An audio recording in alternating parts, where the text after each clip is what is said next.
Tommy Campbell, welcome to the Drum Syndicate podcast. Thank you. Good to be here. You see what we Nice to got meet you, here? Bill and Marco. I did. Oh my gosh! so, so you guys are fans of the orchestra? Oh yeah, exactly. I love it, man. That Okay. was so fun. So Thank you. fun. Thank you.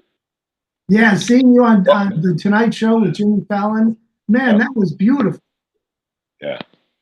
They gave me 1 minute, of course, and they said if you go over, we're going to have to edit it. So you probably won't like that. So you better not go over 1 minute. Right? And switch it into 1 minute. They wanted me to just do the pigs, of course. You know. Oh. They just I said, man, no way I'm coming on there without a drum set. No way. I don't care what you're paying. I don't care what you're paying. I'm not going on there like that. Unless there's either much more money involved or a German Shepherd or a night on the town with a woman. Yeah. Something. Yeah, that was fun. That was a lot of fun. Jimmy Fallon, man, he's like us. Absolutely. He is so down. He knows this music, that music, ages, young to old. And he can really talk to you as if nothing is happening, but everything's happening. Absolutely. Awesome. Yeah. Well, hey, welcome to the Drum Syndicate podcast. And when I'm looking over like the people you played with, some really heavyweight cats. I mean, we've got your uncle, of course, Jimmy Smith. We've got the Dizzy Gillespie Big Band, John McLaughlin, Sonny Rollins, Gary Burton, Tanya Maria, Stanley Jordan, Manhattan Transfer, Kevin Eubanks. I mean, wow, just being exposed when you were young and hanging out with your Uncle Jimmy. I mean, what kind of things did you see when you were young that helped you later in life? Well, his talent, of course, playing organ better than my dad, much better, of course. When Uncle Jimmy would come over, my dad would just like crawl into a corner. Really, I could see it. At age 2, I could see, Dad, where'd you go? But I was so young that I didn't even know that. That's music. You know what I mean. He's still Uncle Jimmy. Uncle Jimmy comes over and cuts around with my mom all the time. From those names, Kevin Eubanks. That's my guy. We started together. We were at Berklee together. We're both from Philly. I'm from the suburbs. He's actually from just a section next to actual Philly, which is Mount Airy. And his brother's Robbie Eubanks, by the way. Right. And then me and Kevin, so we kind of cut from the same cloth.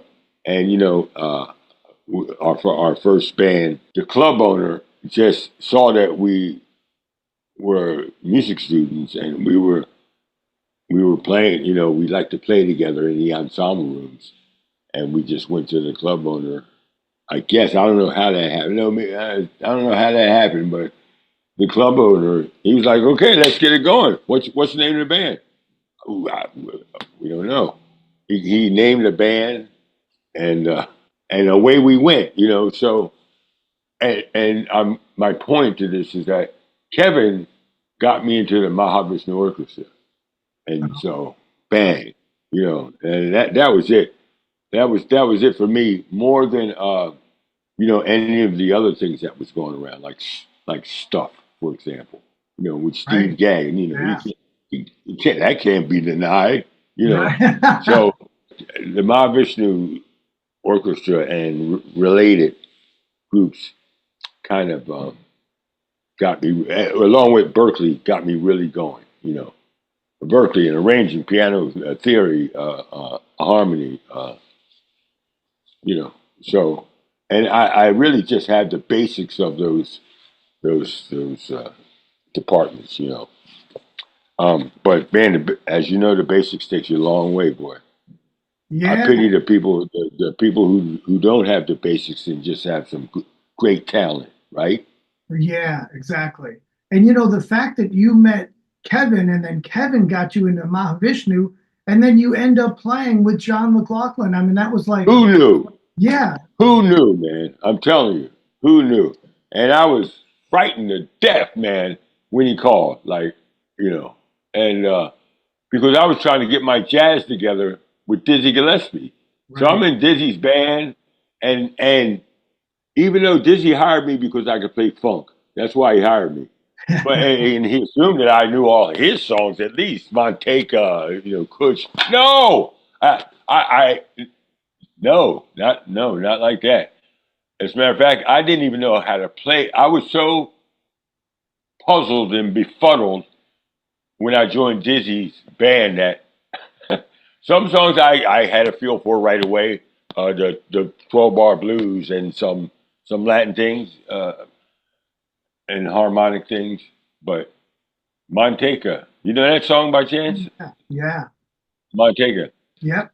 Man, I was so lost that I would try this beat, that beat, this beat, this. I got nothing at all. So I ended up playing left-handed, and which I don't play left-handed. Like, well, just try this. I never done. I never. Might as well. If I don't have nothing, I might as well play nothing. What I mean, let me play left-handed, which I don't play. So that's how lost I was.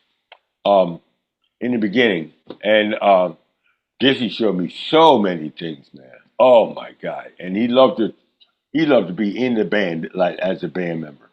If the promoters called him his band and they gave him first class tickets, we got first class tickets. If Oh, he didn't get first class tickets, then he sat with us in the economy oh, that's awesome. every time. And he used to love doing Winnebago tours. We would tour in this big, Winnebago, very comfortable for 1979.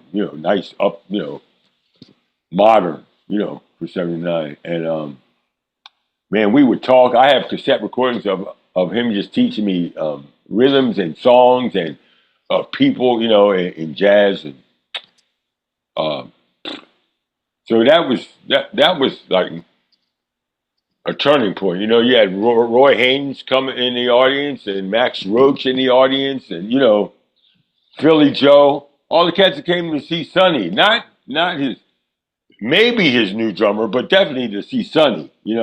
Right. So Tommy, with knowing these guys were in the audience, would that make you nervous? Absolutely.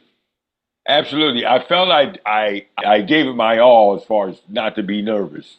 So, um, but absolutely, man. Absolutely. Super nervous, man. Or maybe nervous is not completely the right word, but the natural feeling of a god being in the audience watching you play with somebody that they played with. How would you try to overcome that? Just, I think I know what you're really asking, so I'm going to answer it like that. But in the moment, being who I am and what was going about, it's one of those. Somehow I got through it, and I guess I fought the nervousness off enough to complete the mission, Jim. Back then, was deep breathing a concept that was known about? Okay, if you're going that way, in those terms, I learned to talk to myself and just promote myself to myself. That one of those things. Like how'd you get here? You didn't just walk up the street, so that kind of thing. Just telling myself uh, statements that or sound like facts. Yeah, anything. That's what I do, but I only do that at the moment when I need it. I'm pretty good at that. You psych yourself out. You give yourself confidence, knowing that you're leaving the negative. You push back the negative. Hide it, and just look. And if you just look over there, what you've done. That's you know naturally and commonly supposed to be great or successful or good. Just if you're having a problem with, oh man, I'm scared. I feel, I'm nervous. you know that every time you're nervous, anytime you hear yourself back, 9 times out of 10, you go, man, what the hell was I nervous for? Right. Right? Okay, I still messed that thing up and I messed that up, but man, I I see too much unnecessary nervousness along with the natural nervousness. So that's not happening, man. I'm not gonna, help myself beat myself up. So that's what you're looking for, right, Marcos? In Yeah, that, pretty much. But yeah. also, I think that playing in front of your idols is it's also kind of a way to show off and say, hey, look what I can do. You know what? You know what? Of course, I did that. But as a kid, that's going to happen naturally. Like one of my best grooves, as far as I'm concerned, and the people who I play with, they love my 6/8. I have we all got different kinds of 6/8, but I got one kind of specific that I play it so good, let's say, that I can put it on anything kind of thing, right? So that naturally comes out. I learned, I guess I learned quickly that don't worry about, what you can impress people with and what sounds good or that's going to happen naturally because of the other things that you're thinking about. The more important thing, make the band sound good, have fun, you know,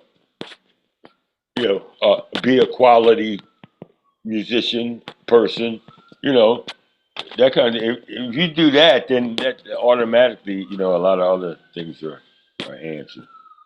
Yeah, playing for the music is more important than playing for ourselves. Play for the music. What does the music need? Yep, yep. Easier said than done, as we Yeah, already know. yeah, Absolutely, man. Absolutely. You see a yeah. pretty girl out in the audience, man, you got to give her a one major boom on a pianissimo section of the song. Boom! Man, what'd you do that for? You Yeah, see, I hope. speaking of like someone in the audience, I've heard other drummers say Yes. if they're looking into the audience and one person's not really into it, they'll focus on that person and try to get him really into the music. Okay, you know what? I love that. But what I like even more, or what should be first, is to don't look at them. Find somebody who is going, yeah. Right, right. Yeah, Then you can really mess with the other one. Like he likes me, she likes me. You right. looking there, looking like this. Now I'm trying to tickle him in another way, or I have more ways to get at him. You know what I mean? Because Right.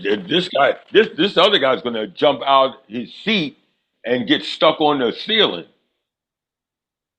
So that guy with the straight face might go, "Whoa! Look what he did to the other guy, man. He's freaking plastered to the ceiling. Something's going on." Something like I'd rather look at it like that. But Yeah, I but like both it. is good. Coming from either angle is good. The first time I saw you play, Zildjian Day 1984, and you were doing this left foot hi-hat like, and then you like did a 5 minute solo. On top of that, you had your ride cymbal way up there in the air. Tell us about that whole Zildjian Day experience.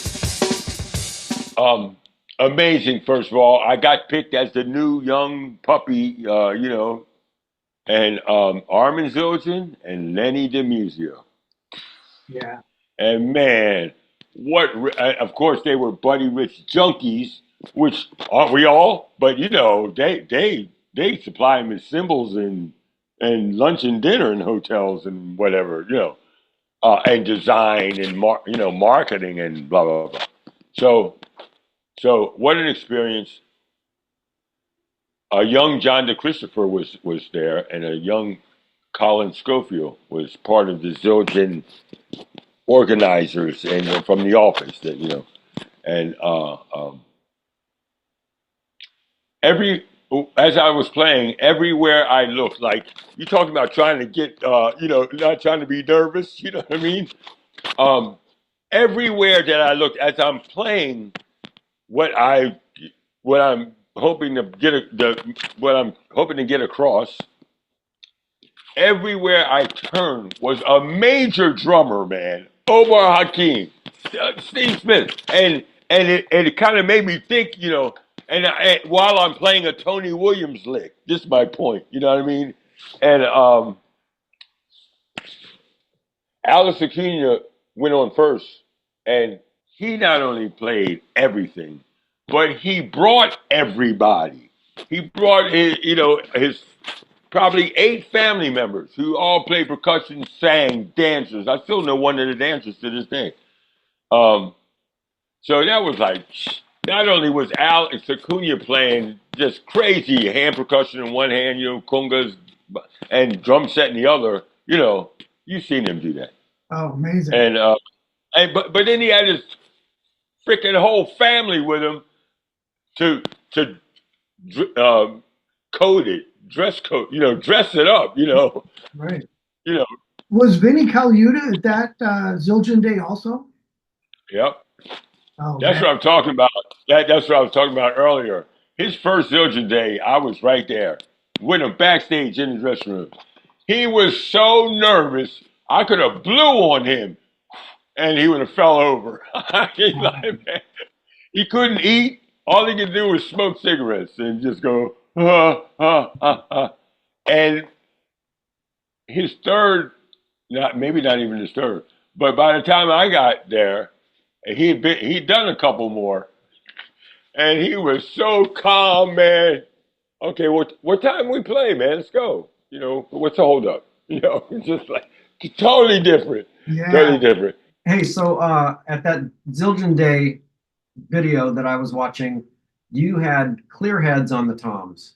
On later videos, I noticed coated heads on the toms.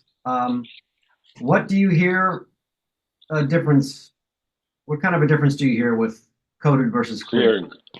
Well, it's basically, I look at it as different strokes for different folks, meaning different sounds for different styles, for different drums. Yeah. I like both. As a matter of fact, I am a fan of having, even though Evan just sent me their new V2s, but you see that 16 floor, that's got a different head on it. Not only that it's a bass drum, it doubles as a bass drum. I want to ask you about, it looks like 3 mounted toms. You've got like a small one, and then maybe a 13, and then like a 12 after that. 8, 12, 10, 14, 16, 14. Yeah. So the question is, that's kind of a unique tom configuration as far as the rack toms. What sort of inspired that decision to put the middle tom where it is? Billy Cobham, basically. Billy Cobham. He told me, because I asked him one day. And a lot of my heroes, I didn't ask questions because there were so many other drummers around me just going, hey, what color pants you got on? What color, who does your hair? Do you golf? How long, all this, seriously, how often do you practice? How long? What's your favorite sticks? All of that. I was always in groups that, like in clinic situations and stuff where there was so many questions being asked. I felt I never had to ask a question. All I had to do was listen to everybody else's question and the answer. Right. So 30 years later, let's say, maybe even 20, between 20 and 30 years later, those same guys are like calling me, hey, come on, come on over. We'll hang out, and you can watch what I do, and I can see what you're about. Just shoot the breeze. Buddy Rich would call me when he would come in town. Tommy, you want a ticket? Billy Cobham, Max M. Boom, Tony Williams invited me to his house, just me and him. we listened to $1 Million Legs before it came out. Wow, that's crazy. The whole thing. Just me and him, one on one. I thought I would stick to my script that got me to his house. Is that don't ask any questions unless you're asked to ask a question. Basically, I mean, don't turn it into a clinic, or a interview, for sure. And so I only, and I actually I did that with all the people I mentioned. But I said to myself, if he brings up something about drums or music, I'll go that far, and with whatever comment I can throw in there. Maybe I can sneak a question in around the side of the actual subject. So yeah. I'm gonna tell you some history where there was a time that Dizzy played with an all-star group, jazz musicians, and Tony Williams was the drummer. And it was in the south of France. I was right there, and Tony got upset at the sound crew, which he had a habit of doing more than average. And he just walked off the stage and left Dizzy Gillespie and James Moody and some other, world-class musicians. Just left him hanging without a drummer. Wow. And Dizzy wrote him a letter. Dizzy wrote him a letter on the next day with the Dizzy Gillespie letterhead. And in all my years, 50 years of playing, I've never. I have the letter. I've never had it copied. Never put it on the internet or anything. Oh no! Only just recently I put it in my phone. I took a photo of it. Because Dizzy said, "Look, I'm giving you," and it's got Dizzy Gillespie letterhead on it. And he said, "Look, I'm giving you a copy. Don't give it. Don't show it to anybody. But this is for you. I want you to know it." And he, gave some pretty deep statements. Dennis Chambers, for example, is always asking me, for a copy. All right, hey, I got a question. When I was researching for this interview, I pulled up some John McLaughlin, and I heard a tune called Bello Horizonte. And you start off with the samba that is just burning fast. I mean, what was it like playing with John? And did you have charts for a lot of that or not?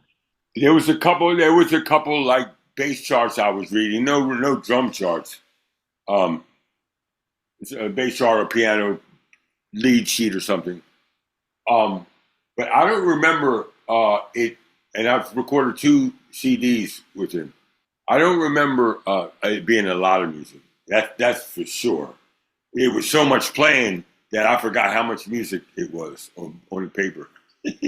How do you memorize all that music? I think I have a little special talent for that. I don't know to what degree, but I do notice, and from the reaction of people that I play with, that I remember stuff, but I record it and I have to listen to it a lot. It's not like I'm not like a Buddy Rich, here at one time and no.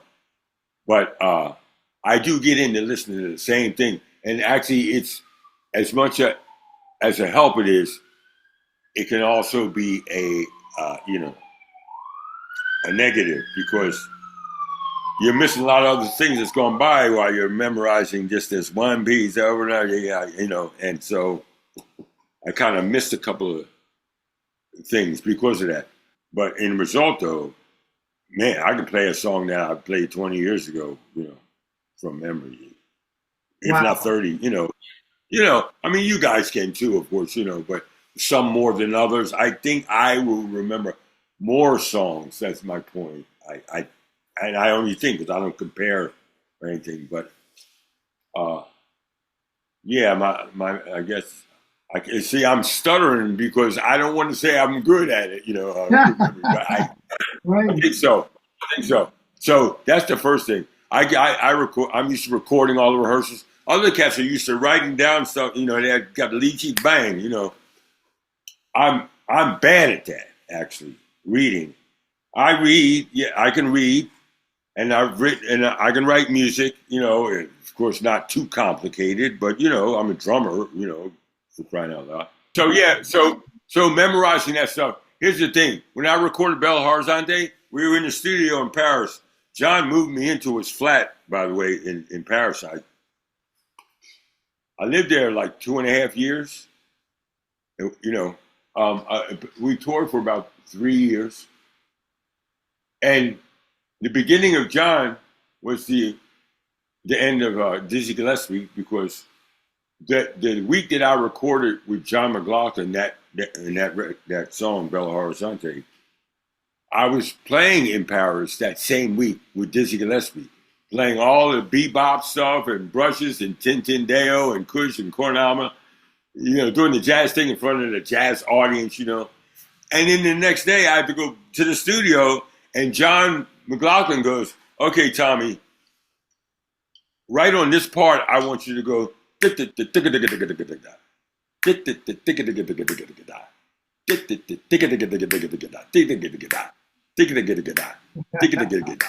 I scrubbed it a little, but did you hear the phrase? Yeah.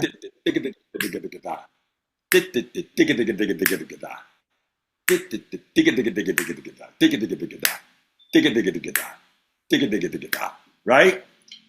Like on the spot, he just said, and he said, first play a press roll for this amount of time, then play like 2 flams, blattin, blattin, and then wait 3 beats and go, just like on the spot. And for some crazy reason, man, the crazy reason was Tony has this thing playing 2 notes per drum and repeating the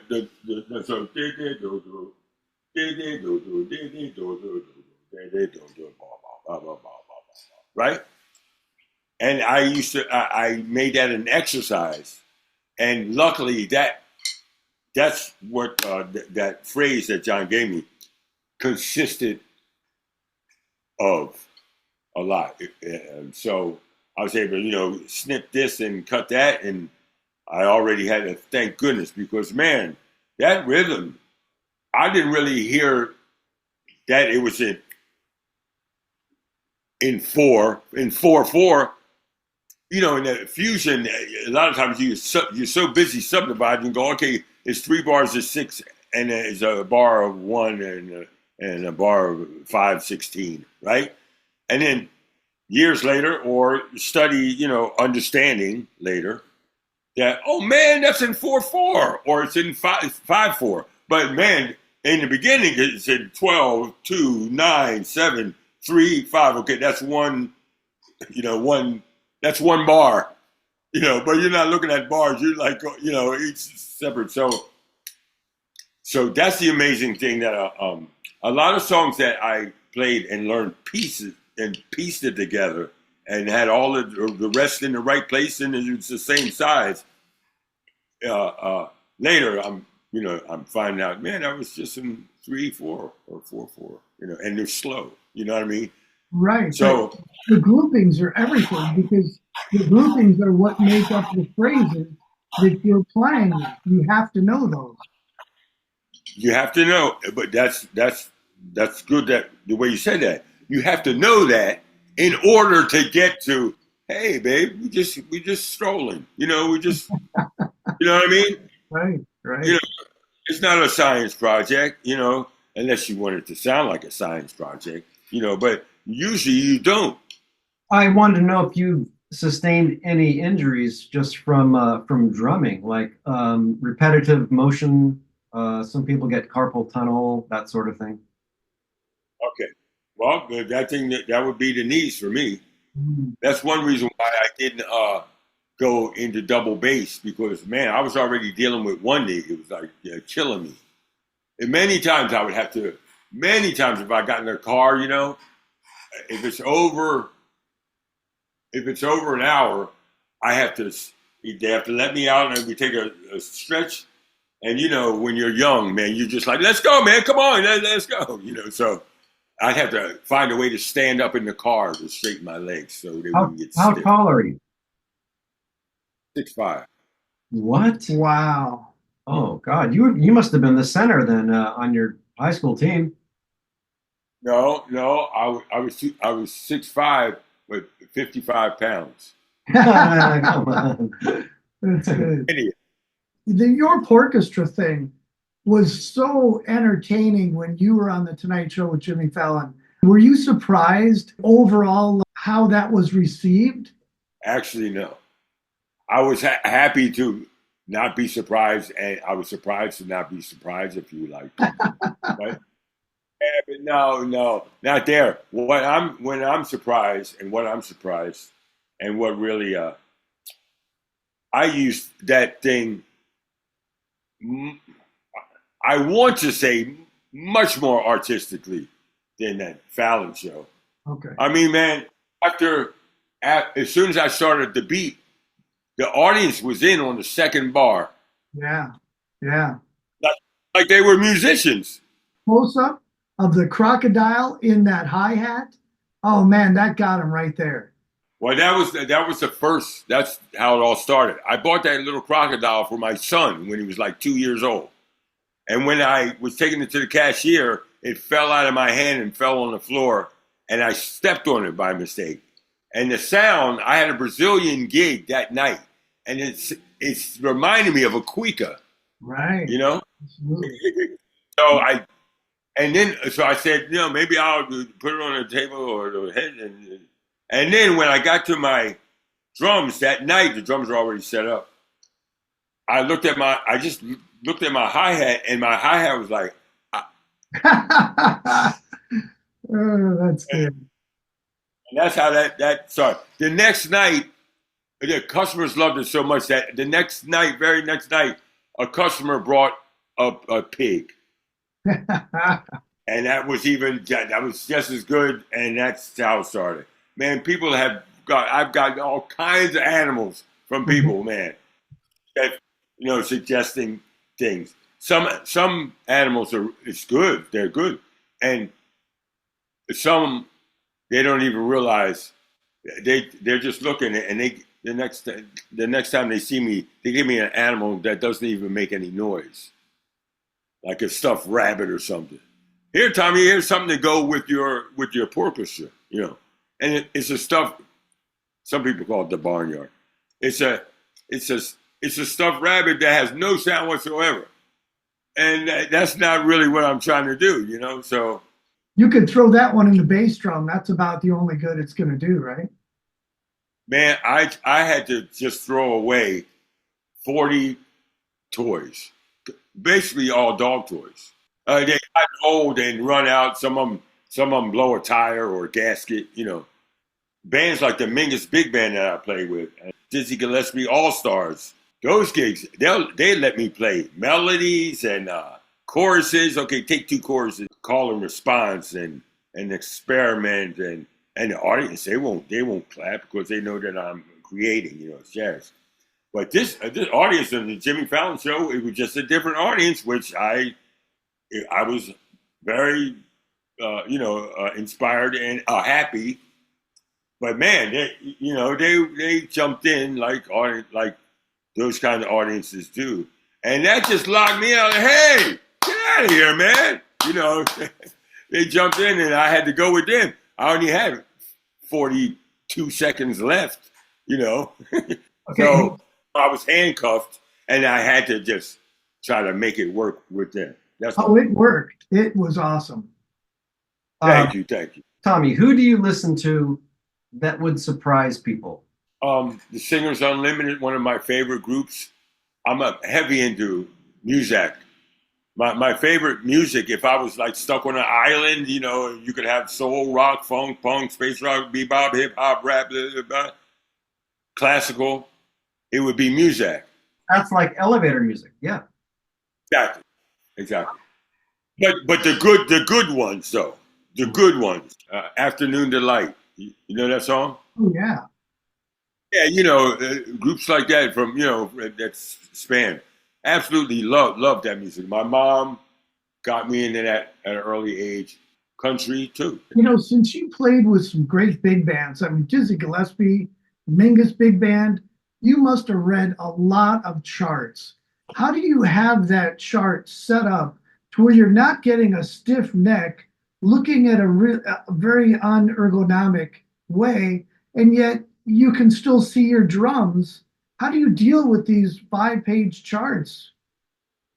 Here's the truth, and I'm ashamed to say it, but it's true, and that is that, to be perfectly honest in the way I think about it, I make up for it by memorizing it as fast as possible. When I'm reading a chart, as soon as I fall upon something that I know I have to read again, I'm memorizing it, and I see the next 4 bars are just is one note or a space. I'm back, just trying to memorize it, whatever it might be, And I've won a lot, but I failed a lot too. So you win some, you lose some. But all that Dizzy Gillespie big band, I've only done special performances with the big band. We've done more orchestra stuff, orchestra. Dizzy Gillespie with full orchestra. Okay. But I love big band. Of course, we're in the Buddy Rich era. Mel Lewis said that the quicker a drummer can memorize the tune and get his head out of the chart and become one with the band, the better off everyone is. That is my belief. If I had to go one direction, that is it, and that is my belief. With that being said, I've been around some cats that can read their ass off, and you would think that they not only played it before, but they wrote the darn song. You know what I mean? Right. Yeah, Vinny, for example. Yeah, man. So when you see that, you can't give yourself a fair, a pass. Can you see? That's my bedroom. Can you see that far? Next to it is 15 songs, charts. Yeah, I see that on the floor. Yeah. See that? So are you charting out like a gig that's coming up or what? Yeah. Okay, so I was going to ask, what is a typical day like for you? Well, I reserved time for this day. That's how much I was looking forward to it. So the rest of the day I'm going to practice for sure, and probably watch a football game or two, maybe. Many times I'll watch football with the sound off and be right here next to my drum. I got TV here, I got the drums there, I got the piano there. I live alone, and I do everything around gigs and lessons too. Every morning I get up at 7:30, give or take a little, no matter what, for some crazy reason. I can go to bed at 5:30 and go to bed. Here we go, a full night's sleep. Nope, I'm going to be up at 7:30. Not 2 hours later. It's 7:30 for some crazy, stupid reason. I think it's just of late too. When I say of late, I think when I went to Japan, I think I lived in Japan 13 years, and it's 13 hours difference. So that could have something to do with it. So I wake up every morning, no matter what. If I got something I got to do, then it's perfect. You better not have went to bed at 5:30, obviously. But I usually go to bed around between 3 and 4 in the morning, and I'll wake up at 7:30. When I start doing music, practicing, preparing, it's 2 o'clock in the afternoon. So I'll eat breakfast at the 7:30, 8, 9, and then I'll go back to bed until 2 o'clock. Okay. Basically speaking, Right. back to it, yeah. And then a lesson, practice. I get my practicing done, and then we see where that takes us. Lessons online, or do people come to you? People come to me, but I do lessons online. I have students in Japan, of course. I was there 13 years. I have students. I have a policeman in Paris, France, who we FaceTime. I love playing here. Not to mention that my landlord in this building is drummer friendly. I just had I have a vocal band called Vocalize, and we're playing at a jazz club called Smalls, one of the most famous jazz clubs in New York. And we just rehearsed here yesterday. I can rehearse, I can play anytime I want. But I wouldn't do anything stupid like play 4 in the morning at Mezzo Forte, but I can play four. I can play 4 in the morning at mezzo piano. Yeah, I You know? love that. Like Yeah. having to play quiet, really quiet, because you know you're risking problems if you don't, forces you into this very dynamic way of playing. I'm not even afraid that somebody's going to complain. That's not the point, even though that's something that you should take into and consider. Of course, that helps, of course. But I'm actually just working on playing soft, which I love. So sometimes I'll play at 3 and 4 in the morning, knowing that I'm going to play soft, but challenging myself and working on my dynamics to where I could play more and more things at a so soft a volume that I know they can't hear me. I know they're not going to complain.